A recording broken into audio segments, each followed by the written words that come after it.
It's just from how visual, how clean, how smart every single step was. Yeah.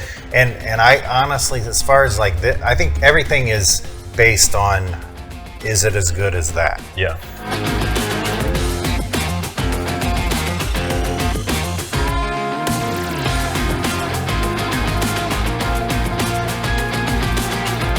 Hey everybody, Eric Tate here alongside my buddies Nick Lacapo and Sean Dunn, and welcome back to another Magic Matchup. This time we are covering piece by piece torn and restored cards. If you've never seen this show before, we take a budget option, a mid-range, and a premium, and we match them up, compare and contrast, and then we make our picks. I'm very excited because today we're going to be talking about R.I.P. by Cameron Francis, we're going to be talking Counterfeit by Wayne Houchin, and Torn by Daniel Garcia. You guys excited? Very. Yeah, these are Torn Restore card is like one of those almost like not holy grail plot in card magic. Like I know a lot of people chase that dream of like putting together the perfect piece by piece restoration, and I think all three of these are really good. Yeah, it's a plot that magicians get obsessed with, and this always big one. Piece by piece torn and restored restoration in particular, there's been a lot of the one that really comes to mind is the Guy Hollingsworth Reformation. Right. Yeah. Right. The Copperfield one with the Honus That's card. probably where is that where the jumping off point was when Copperfield did it with the Honus Wagner card on TV. Yeah. Because he did he do Guy Hollingsworth's method? Well, it was a routine that Kenner put together. Okay, Kenner put it I together. think it was called Torn Asunder. Yeah. Oh, okay. Torn Asunder. Don't quote me on that, but at least that's what Danny Garcia told me on his video. So name drop. No, it's on the DVD. Oh, okay. Yeah, because it's one that people keep approaching over and over again, and there's been some really great ones, but these are all three releases by three wonderful different creators who've all approached it in very different ways. Yeah, and I guess we should be specific. Like there is We've learned in these shows we need to narrow it as far as down as possible. Yeah. These are piece by piece, like tear the pieces and put them back one at a time, which is They've all got phases where it's just like two pieces are restored, then three pieces, and then the fourth. Because there are versions where they just like flash restore, So a lot. There's so many. But these, I think, are good choices. Yeah, I do too. Well, let's start with the budget option. We're going to take a look at R.I.P. by Cameron Francis, and let's throw to a live performance. Okay. So here's what we're going to do. We're going to do something now with the jokers here. The jokers, I mean, I can make the card jump around the deck, but the jokers are also very helpful sometimes. What I'm going to do is this. I'm going to cut your card in the middle. And let's see if the jokers can help us now. Two jokers, yeah? Yeah. Just two jokers. Watch carefully. Let's see if we can do this. Watch.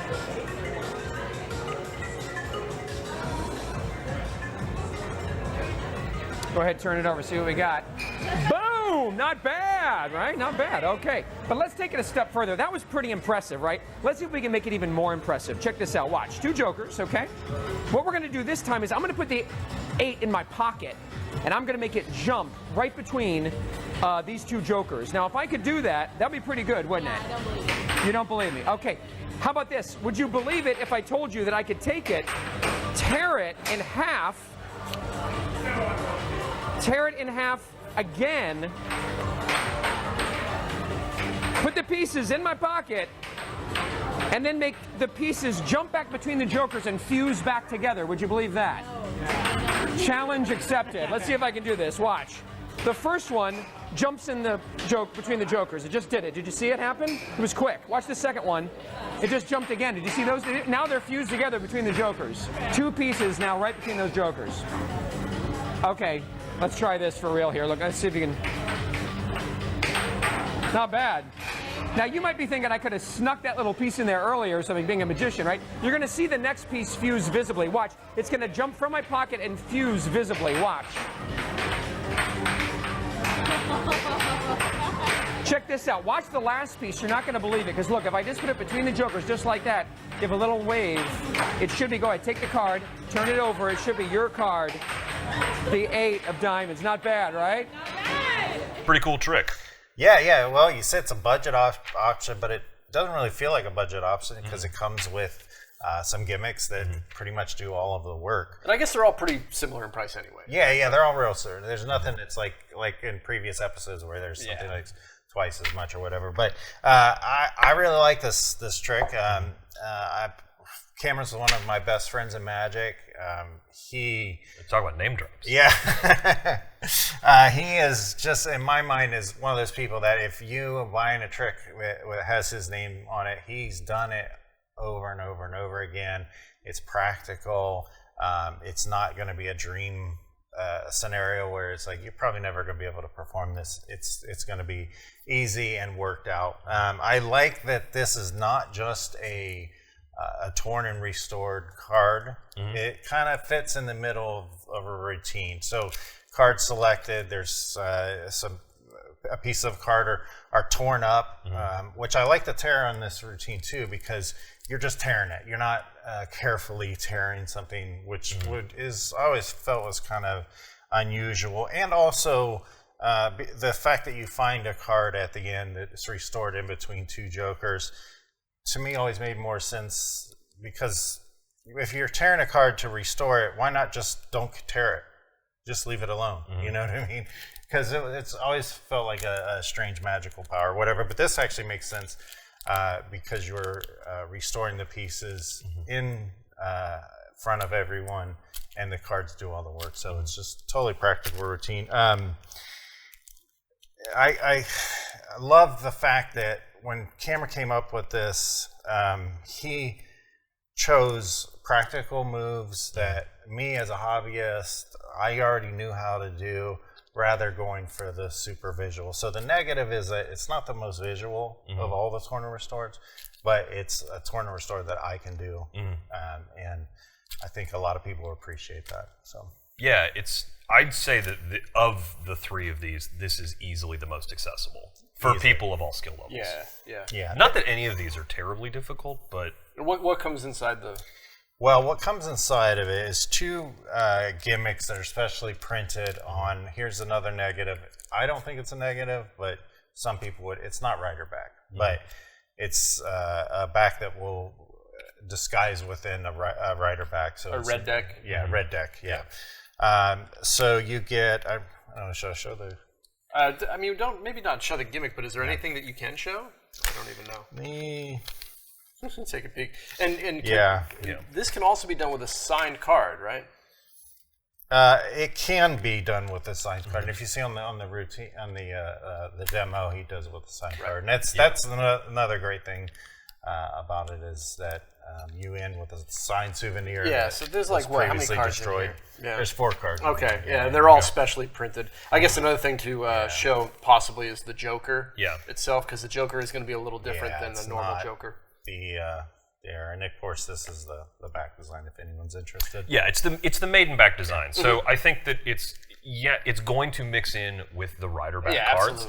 But if you're using like the Penguin Mark decks or anything that has, the maiden back is pretty ubiquitous at this point. Yeah, no, I mean, I just mess with cards all the time, and a lot of times they just get mixed up. I'll pick up a red deck, and sometimes there'll be 5 maiden back cards in there. I don't even notice. Yeah, so I think some people do consider that a negative, but I not certainly at all. don't. I wouldn't. I wouldn't judge anybody thinking otherwise, but I don't care. So. Yeah. Personally, I like putting some maiden cards in with my regular bicycle cards for tricks that you can do with that, because they disguise so well and you can know it. So that's not a negative at all, but it is worth mentioning. And the Jokers look different than like a standard Joker, which again, not super negative. Yeah, it just had to be done with the way that the cards are printed, because they're specially printed, and the U.S. Playing Card Company has certain rules and regulations based on their original art. So anyway, that's why the Jokers look a little different. Yeah, if you're performing for magicians, they're going to notice the Jokers. Layman, no chance. They have no idea. And they don't care. No, they do not care. Do we get a price on that?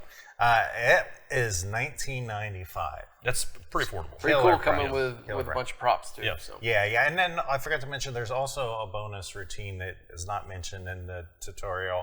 I'm sorry, in the demo of a J Sankey handling. Oh, cool. Yeah. Oh, and one last question. Even though the card is being torn, it does it consume any of the cards that are in? Like, you have to tear a card to do the trick, but you're not tearing up any. You can reuse those cards, and that's a really important point to bring up. You can reuse those over and over again. Oh, that's good. Excellent. Cool. Well, that's R.I.P. by Cameron Francis. Let's move on to Counterfeit by Wayne Houchin, and let's throw to a live performance right now. Do you know any kind of origami? Oh, I know how to make a hat from a napkin. That's about it. You did. You're Asian. I'm Asian. It's a long time ago. But you learned. When I was younger, I learned how to make a paper hat. And some really good paper That's about it. That's about it. Right? Like the little swan. Do you know the difference between origami and kirigami? No, I do not. Kirigami is like origami, it's related. Okay. But instead of just folding, you tear the card. Oh, I didn't do that. Lies. I do know what this is. What is it? You tear the paper and you make a form out of the paper that you've torn Right. into the shape that you would like it to. Exactly. So it involves not just folding, but actually tearing. Correct. So, what does this look like to you? 4 pieces. 4 pieces. 4 pieces. 1, 2, 3, 4. 4 pieces, right? Yes. I'm gonna try to make something. Okay.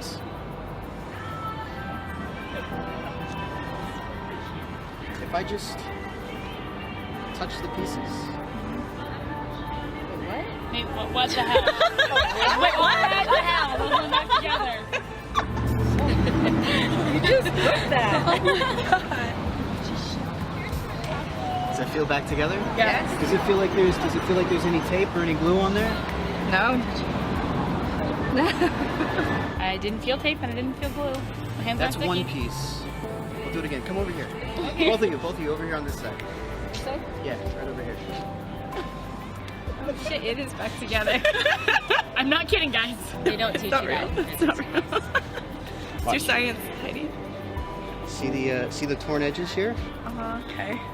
If I just touch them,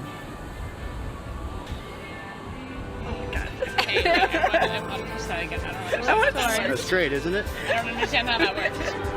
We have one piece left, the last piece, and the last piece is the hardest because there are 2 edges instead of just one. Okay. For the last piece, I need some heat. Do you have a lighter? Anybody smoke? I don't have a rock lighter. I don't.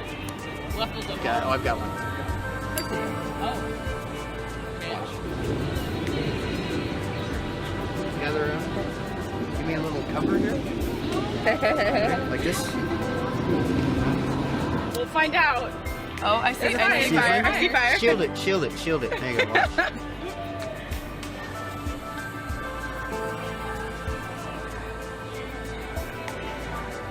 Let's prove there's nothing on your fingers. If I just heat the edges of the card, squeeze.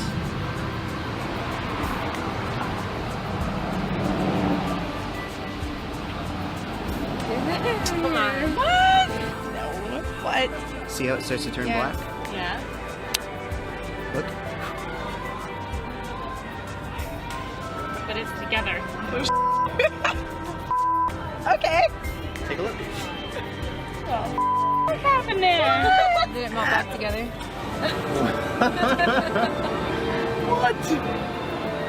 Awesome.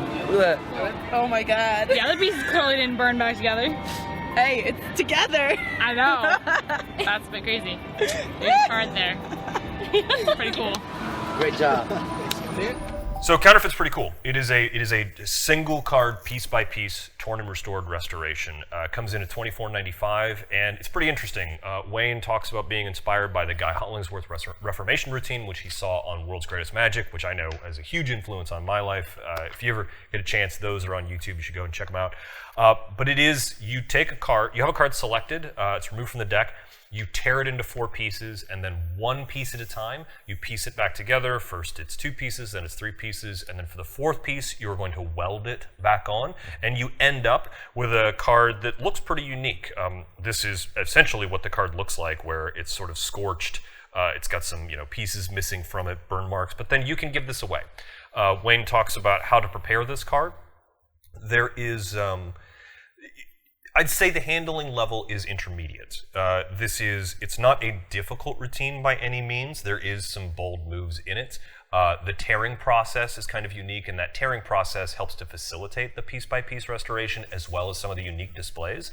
It's got a couple of very, very interesting things going for it, such as like after the first tear, when you get into the second tear, the audience can really see you tearing that second one, so there's like really no question that you're tearing these cards. There's a switch involved to get from the torn piece to this, but that happens under the cover of something. It happens undercover, and it's like really a non-moment. It's a pretty easy thing to do, but overall, it's pretty good, I think. The other nice thing about this is you can do it like pretty well surrounded, because whereas some of the other piece-by-piece restorations that are out there on the market happen up here with your face, this happens down here. Most of it happens sort of like your audience can like be with you and looking around. For a walk-around performer, I see this as a huge win.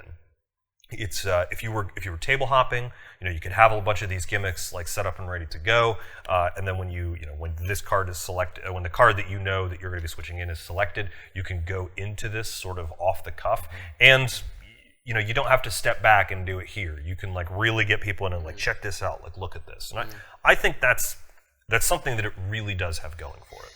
The gimmick, the final card they give out looks really cool too. Yeah. What is the you say you have to prepare the card. So like what kind of the preparation? You can't do it in the moment, right? You got to do it before you leave the house. You could do it sort of at a gig if you were like off in the corner, because really what you're preparing is not like it's not like a bunch of arts and crafts. You're preparing the final thing that you give out. Okay. Yeah. All right. So in theory, and Wayne talks about this a little bit, you could do the final restoration without the fire, but the fire facilitates the switch, and the final card being all singed up and burnt sort of helps to justify a lot of that. When you were prepping it when we were just talking, so I know it's not a thing, but I'm curious too. So you would also have to have duplicate cards. Yes. Okay. Yeah. Right. Yeah. So you're switching in a duplicate at the end. But again, like if you wanted to do it without being burned, you would need to find a justice. So like I'm coming at this from a straight like I'm gonna table hop with this. What actually is the mechanics of doing this? Yeah. If you were gonna be table hopping with this, you would need a lighter and a card that is singed like this. Right. This and then like when I a bunch of Yeah. And so then because you are consuming a card when you do it. So if you wanted to, you're not going to end up with a complete deck afterwards. If I wanted to do this with a Jack of Hearts over and over again, I would essentially need a lot of Jack of Hearts. One that I'm legitimately tearing, one that I'm scorching and switching in to be giving away. Now, I'm not sure Torn Restored is the best table hopping trick anyway. Right. No. This isn't bad for table hopping. No, it's designed for that. Yeah. I can see this. And I can see this being a table hopping trick, especially the way Wayne has created it. And I gotta say, Wayne might be one of the best teachers in Magic. I think that, like, Wayne. No offense to you, but so I was very fortunate to attend a convention that Wayne lectured at a number of years ago, and it was like that guy knows how to teach Magic. Yeah, and that video wasn't filmed that long ago, right? No, it seems like it's fairly new. It wasn't. It's very, very well taught. It's multi-angle. You've got a lot of stuff from Wayne's perspective. You've got some other stuff from other perspectives. It's a really, really high quality download. It originally came out on DVD, so it is a little bit older. But it's now the DVD is no longer available, but the download is available, and the download is exactly the same thing as in the DVD. So it's a very, very thorough teaching process. You're gonna be able to walk away doing this. The tear is the most challenging part. After that, everything is pretty easy. And the tear is only challenging because you're doing something kind of funky while you're tearing it. You could learn it in a day. Not that difficult. Switch really easy, restoration really easy. And because it's switched, it can't be signed. No, that's the only negative here is that it can't be signed. But is that I don't even know if that's. I haven't performed Torn Restored enough to know where that percentage power lies. Because the souvenir at the end is so unique and special. Yeah. I think that's what the focus they're left with. Yeah. Now I can see in this trick it's a little bit more important. It's very important. You got a whole deck of cards. Yeah, it's pretty important. Yeah. With this, I mean, like, it only ever feels like there's one card. Because the card is selected from the deck. It's got some nice displays too. Yeah, it's got some beautiful displays, but the card is selected from the deck. It is then torn up. It is then restored. But the deck is like set aside. Sure. So it really feels like the card that you tear is the card that is restored, and it doesn't feel like a switch. It doesn't feel like there's anything funky going on because the 3 of the displays where the card is restored, I mean, like, you're very clean. You're showing all sides of the card. You're showing your hands empty. I mean, it feels good. Yeah. Yeah, Wayne's one of those people that he is like a modern legend. He rarely releases stuff. So you got to consider, if the guy is so well known, so popular, with so few releases, they must all be good, and they really are. You can tell that this is something that Wayne really does for people. He really does. It's really good. Yeah. So, yep, that's Counterfeit by Wayne Houchin. How much is it? It's $24.95. So, you know, it's a little more expensive than this, a little more challenging to do. You're really doing all sleight of hand here, but I think it's a pretty solid release. But that gets us to the next thing, which is Torn by Daniel Garcia. Let's take a look at a live performance.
Nick, tell us about Torn. Torn, my man, Danny G.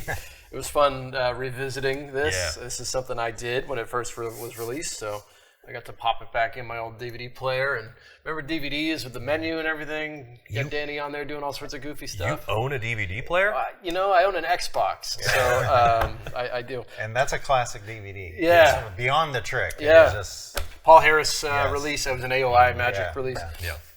This is $35, and what you're getting is Danny's handling of piece-by-piece restoration, which was originally inspired by seeing David Copperfield do it on TV. So this is Danny's handling of the piece-by-piece restoration. He had certain things that he wanted to accomplish when he set out to do this, and he did. So it does use an extra piece, like almost any of these routines do, and that is easily set up beforehand, and it's just you're folding a card up. That's all it is. So it's not like you have to have any sort of like extra preparation like that. It is a very simple thing to set up at your gig. The card can be signed, which is very interesting, and the card is freely selected. It doesn't matter what the card is, right?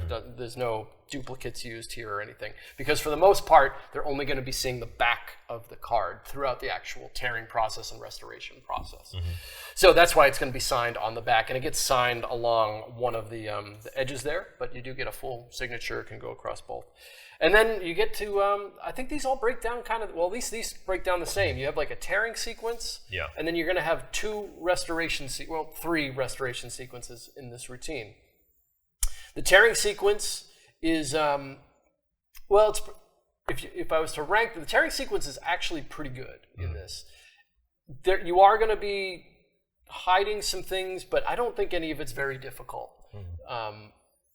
No more difficult than anything else that you're doing in the routine. Then you get to that first restoration, which is the, I kind of have the 2 extra pieces here just to mimic what happens. But this is the part, right? This is the part that everybody wants to do. Yeah. I mean, it's worth doing that routine just for this right here. Yeah. That's what I was going to say. It's a very like kind of poetic moment. It is so fooling. Yeah. You know, and one of those things when I first learned the secret behind that. Yeah. Because when you see it, if you don't know, I'm just like, how is this possible? I mean, it's a miracle. This man just restored 2 pieces of card. Miracle. I think there's I mean, like, you've wanted to do this trick for a while, right? This trick? Yeah. Oh, well, I did this trick. Did you? This is an original MySpace post for me, like way back in the day. Yeah. I think I've got a magic trick. I think we can actually check out you performing this on no. MySpace. Don't do that to him.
Yes, that was a Hurley hat I was wearing, and I don't know. I mean, that was.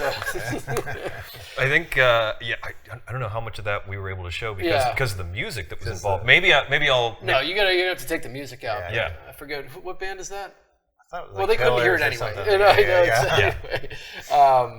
It was Nickelback. It was Nickelback band was like. love. I know you. But look, about them all the that time. moment is so worth learning this routine for, because the method behind it is awesome. Like, you would think it must be impossible, but actually it's probably the easiest part of the routine. Pretty cool. And then the second restoration, this is when the angles kind of come into play, like what Eric was saying about, the counterfeit's kind of done down here, and a lot of the stuff can be hidden because it's underneath. This does play here, so you are going to have some angle scenarios going on in your sides, but, Danny's such a good teacher, and the way he handles things, he's got it pretty well covered. He gives you all the tips you need to know about the angles.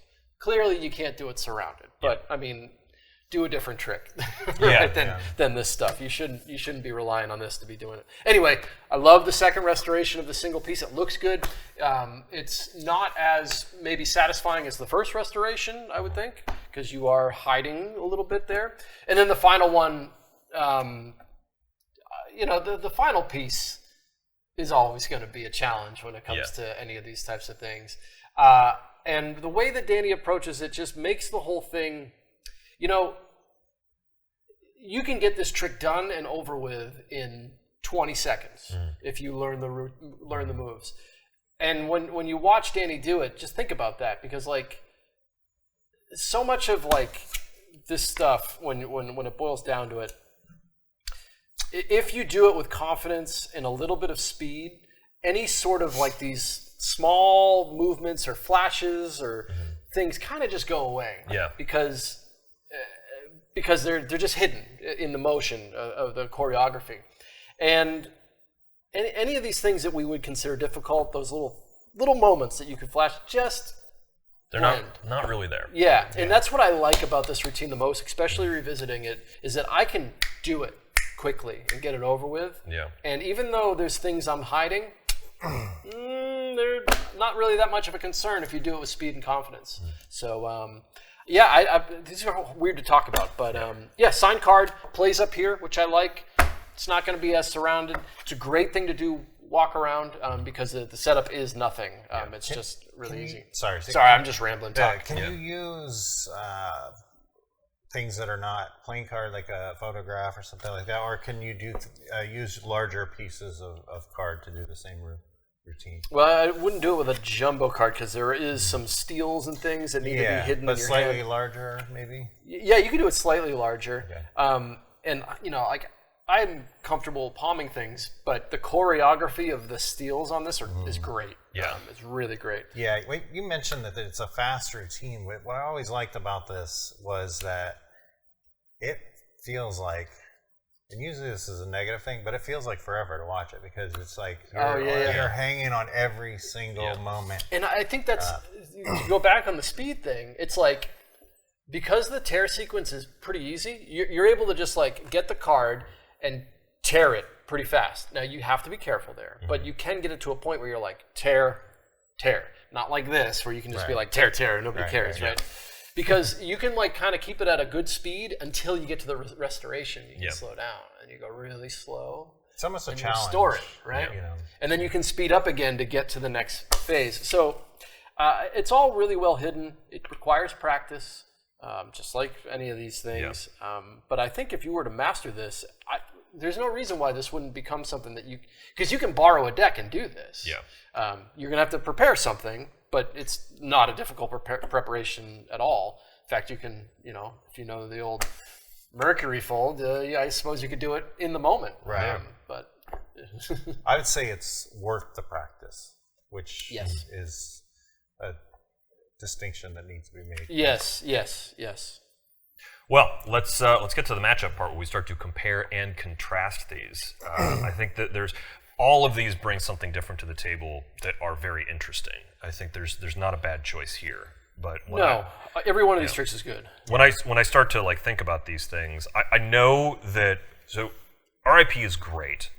I really like that it's like a full routine. It's got a couple of different magic moments because yes, it's a piece by piece restoration, but there's also like a bit of a transposition that's involved, which is really interesting. But I think if I was going to be doing a piece by piece restoration, for me, it's going to kind of come down to one of these two because there's just sort of like it's one card. Well, and we also like. I mean, I personally like a little bit of challenge every now and then. Yeah. This is something that you'd be proud to learn. You know, either one of these. Yes. Especially if you get good at it, because you just be like, you know how it is. Like sometimes tricks got to be for you as well, right? And you don't have to be an expert. Like with your performance when you from 10, 15 years ago, I know you're. I was just learning. I probably learned it. It still looks I probably really learned good. it 6 hours before, right? Like, it still looks really good. So imagine being an expert at it. What will happen? So you know where I would put R.I.P. is if I was a bar magician again. So when I was a bar magician, I always had like a dozen tricks like this that I could do that were cool, but that weren't like a part of my main set that I could pull out when I had a regular come through. Yeah. And they wanted to see something different. Absolutely. So, I mean, I would absolutely like this would, like one of these two would be my go-to effect, like when I'm doing my main set, trying to get like, get my tips, get the crowd going.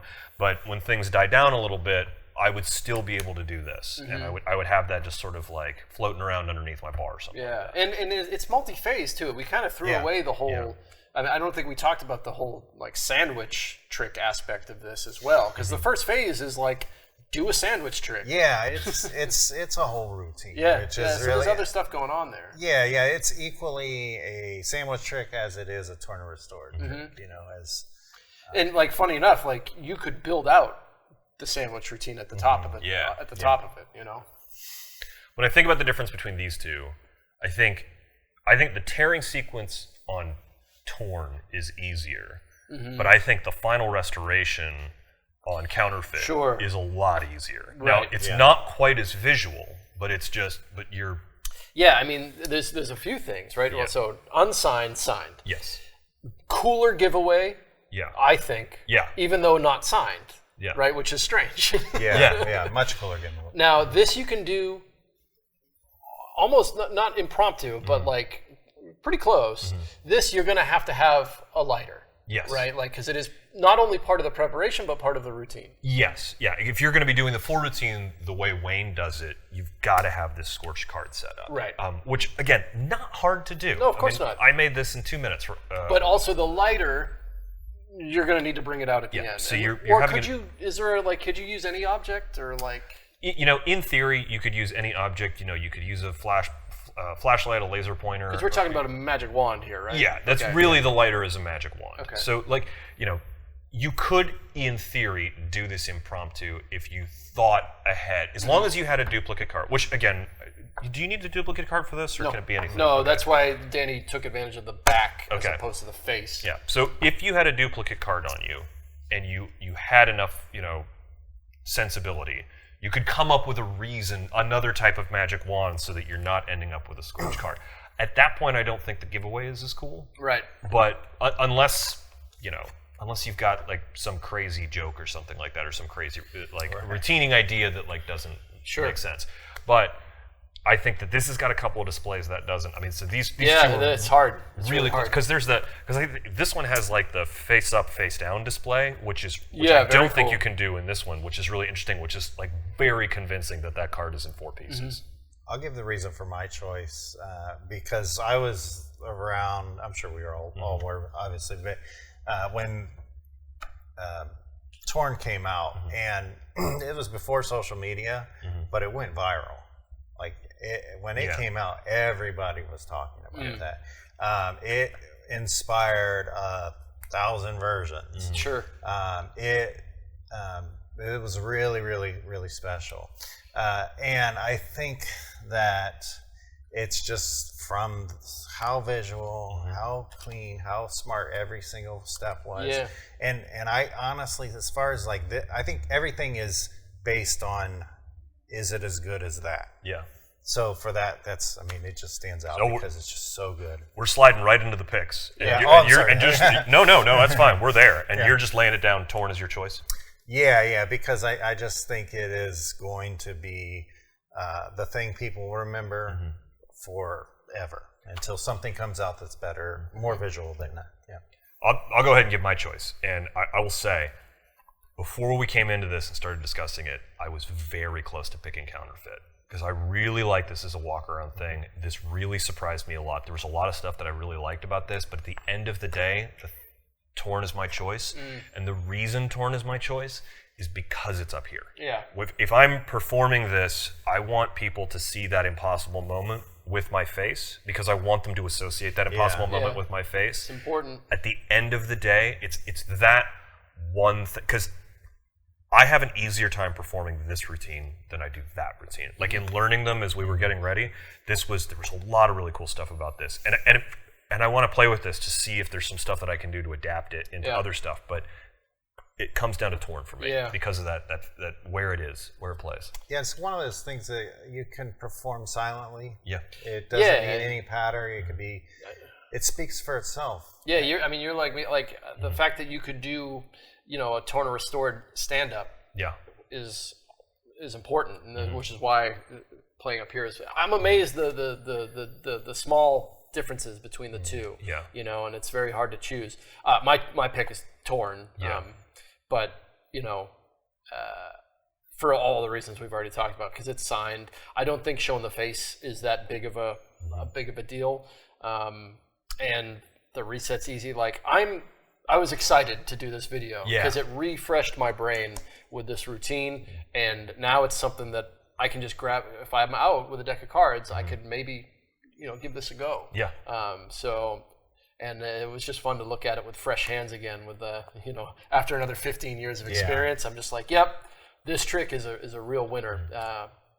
I think you'll like it. It's worth the extra $10 or whatever it is. Yeah.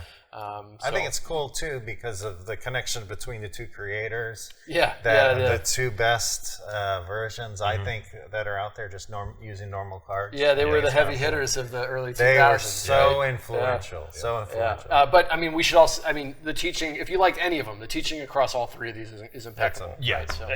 I feel like it's. I mean, in my choice, I'm thinking it's like this is 1A, this is 1B, this is 1C. They're all really good, and like I know we've done a couple of these where I'm like, oh nope, that's the clear one, and it's just if this was a really difficult decision. For me. And this little format of this show that we have, I think this one in particular, if you've watched any of them, maybe might have done the best job illustrating like Wow, yeah, there are some fine details between the three of these. Yeah. Let's figure it out. So. Well, that's it for us. Be sure to comment down below on what your pick is and why, because we want to know all of those things. We read every one of the comments, and we like to find out if there's a matchup that you want us to see, if there's something coming out. Like, we know we've gotten some suggestions recently to do a couple different things, and we're working on those for y'all. We do read those comments and take those into account. Also, be sure to like and subscribe, because when you hit that bell and when you hit that like button, that YouTube is going to let you know when we're doing more of these, so that you can be up to date on the latest ones. On behalf of Nick, Sean, and everyone else here at the P3 Magic Studios, thanks for watching, and we'll see you next time.